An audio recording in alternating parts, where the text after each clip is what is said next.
Hey guys, I'm happy that you are here. My name is Betchoy, and for today's video ay meron tayong gagawin sa isa sa ating pinaka-favorite na mga philodendrons. Pero yung unang-una muna natin gagawin ay of course, ipapakilala muna natin sa inyo ang ating philodendron Black Bilitei. Yung ating Black Bilitei guys, this is actually a variegated na philodendron natin. Yung ating Black Bilitei is already due for repotting. So makikita po natin dito na medyo maliit na siya sa kanyang paso.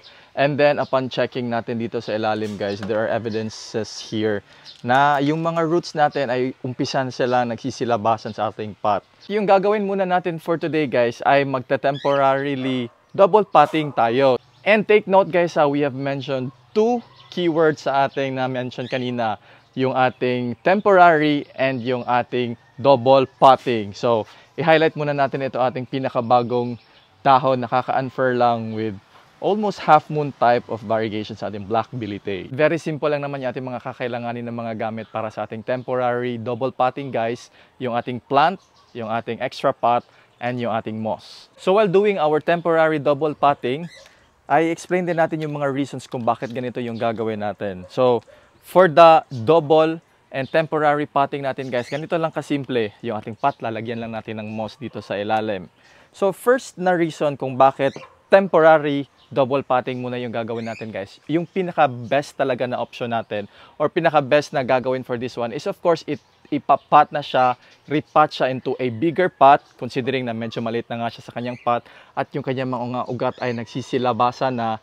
So, ito guys, temporary lang kasi as of the moment, meron tayo ditong unfurling na new leaf. So, the moment kasi na iriripat natin while andito siya sa stage na ito, ay there is a possibility na baka ma-disturb yung kanyang growth. So, baka magkaroon yan ng mga irregular growth or some abnormalities later on. That's why, temporary muna itong ating pag-double pot kasi aantayin muna natin na more or less, mag-full mature na yung ating kaka-unfurl lang na dahon. So, ito yung habol natin guys, yung mga nagsisilabasan ng mga ugat. Gusto natin na mas mag-improve pa ito, mas mag-activate pa sila at mas dumami yung ating mga ugat na nasa ilalim. So, that's the purpose of the moss guys. Kasi alam naman natin, yung role talaga ng moss, nakakatulong talaga yan sa pagpapa-activate at pagpapa-strengthen ng ating mga roots. So, yun yung ating first reason. Ang ating second reason kung bakit temporary double potting muna ito guys.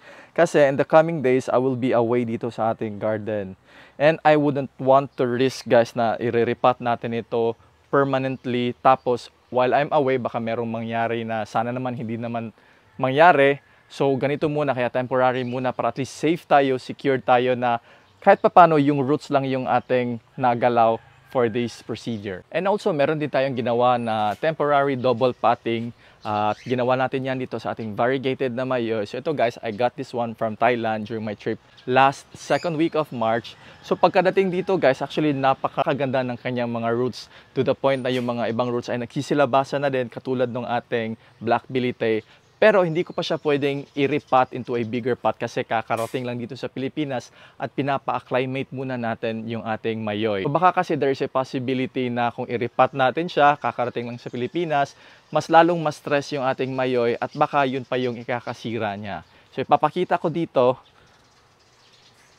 yan yung kanyang development guys. So wala lang akong picture ng ating before and after. Pero almost a week na rin itong naka-temporary double pot and nakikita ko din talaga yung improvement ng kanyang mga ugat sa ilalim. So once na mapa-fully acclimate na natin itong ating mayoy dito sa Pilipinas at sa garden natin guys, then that's the time na i-repot ko na siya sa kanyang permanent bigger pot. So ganun lang siya ka-easy gawin guys yung ating temporary double potting. And I hope na nakatulong ito or makakatulong ito sa inyong mga pag-garden in the near future. That's it, and I hope to see you again soon in our upcoming videos.